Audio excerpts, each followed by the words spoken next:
dengan cucu seronok kan, tengok anak bila meninggal di alam barzah. Masa tu tuan-tuan akan mendapati hakikat kebenaran hadis Nabi ini. Antara perkara yang menggembirakan roh si mati adalah apabila dia diziarahi oleh orang yang dia sangat sayang. Bilakah sebaik-baik waktu untuk ziarah kubur? Saya dah pernah sebut juga, ada dalam kitab Ar-Ruh, ialah pada hari Jumaat ataupun pada hari Khamis ataupun pada hari Sabtu yang menumpang keberkatan hari Jumaat. Hari-hari lain pun tidak menjadi masalah, pergilah. Cuma dalam kitab kata hari Jumaat ni hari penghulu segala hari, maka pahalanya pun bergandakan. Kita baca doa, kita berselawat lagi, pahala dia berganda-ganda untuk si mati tersebut. Okay? Dan kemudian yang ketiganya adalah dengan cara mimpi. Mimpi si mati, cara berhubung dengan si mati. Yang ketiga ialah dengan cara mimpi. Kita fikir bila mak meninggal, ayah meninggal, terputus hubungan dengan dia. Bila anak meninggal, tak nampak batang tubuh dia, tak nampak senyuman dia lagi, tak nampak dia pakai baju nak pergi kerja lagi kan. Kita dah terputus hubungan. Tapi sebenarnya dalam kitab Ar-Ruh Ibn Qayyim Al-Jauziyah ada disebutkan salah satu cara untuk berhubung ataupun cara kita ni berhubung dengan orang yang sudah meninggal ialah melalui mimpi. Surah Az-Zumar ayat 42. Allahu yatawaffal anfusa hina mautiha. A'udzubillahi minasyaitonir rajim. Nanti tuan-tuan cari surah Az-Zumar ayat 42. Jangan duk fikir mimpi ni mainan tidur.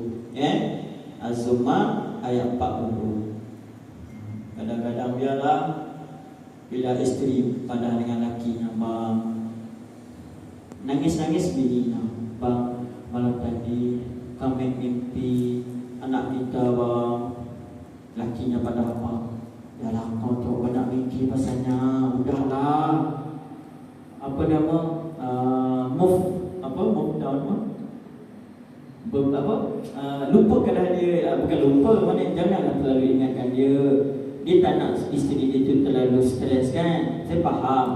Tapi mimpi orang mati, surah Az-Zumar ayat 42. Tuan-tuan bukalah tafsir-tafsir, tafsir Ibnu Katsir, tafsir-tafsir yang Imam Al-Qurtubi dan sebagainya menafsirkan surah Az-Zumar ayat 42 ini adalah salah satu bukti dalil kukuh bahawa roh orang yang hidup boleh bertemu dengan roh orang yang mati di alam mimpi. A'udzubillahi minasyaitonirrajim. Allahu yatawaffal anfusa hina mautiha wallati lam tamut fi manamiha fayumsiku allati qada 'alaiha al-maut wa yursilu al-ukhra ila ajalin musamma. Dzalika ayatul liqaumin yatafakkarun. Allah Taala berkuasa memegang roh orang yang sudah mati. Wallati lam tamut fi manamiha, dan orang yang belum mati ketika dia tidur. Kenapa Allah mention dua roh ini? Roh orang yang dah mati Allah pegang, dan roh orang yang belum mati pun Allah pegang. Kemudian fayumsikul lati qada 'alaihal maut, dan Allah menahan roh orang yang telah mati tadi. Wa yursilul ukhra 'ala ajalin musamma, dan dilepaskan roh orang yang belum mati. Siapa ni? Inilah kita tu mimpi. Tadi Allah sebut, kata ulama-ulama dalam kitab-kitab tafsir, ini bukti roh orang yang sudah mati dan orang yang belum mati bertemu di alam mimpi.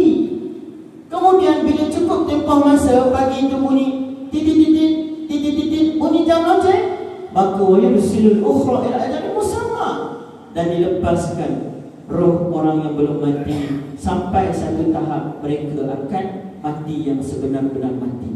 Dan ini membuktikan bahawa tidur ialah kematian kecil. Wayursilul ukhra ila ajalin musamma, dzalika ayatul liqaumin yatafakkarun. Inilah tanda-tanda untuk membuktikan bagi orang-orang yang nak berfikir. Jadi ayah, ibu, pakcik, adik, abang, saya faham. Ustaz, ada orang tanya, Ustaz, macam mana kita nak tahu yang si mati itu si mati ataupun syaitan? betul juga kan. Syaitan ni boleh berubah kan, dia boleh menamah dan sebagainya. Okey. Sebab itulah tuan-tuan, kalau tuan-tuan kata sebahagian ulama, kalau tuan-tuan mimpi ke orang mati tersebut, kalau orang mati tersebut dia menyebut sesuatu yang bercanggah dengan syariat, maka ketahuilah bahawa itu adalah syaitan.